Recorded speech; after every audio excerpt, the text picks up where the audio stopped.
Good morning everyone. Just a quick visit to Papa since it's November 1 and sobrang ulan this day. Ayan. Kung nakita nyo sa labas ng sasakyan, sobrang lakas ng ulan and yun nga, expected naman siya. But buti na lang umaraw nang nandoon na kami. So, nag-wait lang kami and then nakapag-grocery din habang light ng candle and yeah, nag-stay lang kami a little bit. It's our flight din kasi after nyan. So, medyo tinatansya ko talaga yung oras kung ano yung dapat na time limit namin dito. Kakain pa and then flight later. Ayan, hello pa.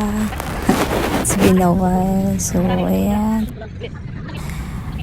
Thank you so much, Lord. At hindi mo na nakapag-stay pa kami niyan and taking pictures pa. Thank you again sa nagpicture and thank you, Recuerdo. Hindi mo kami stress. Hindi na masyadong matao.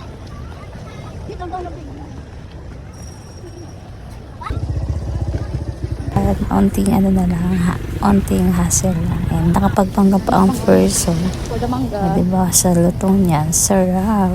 And yeah, thank you so much, Mitch. Habang siya ay may filled out sa flight namin later. So, siya na lang kasi yung wala. And I think this is it. Thank you so much.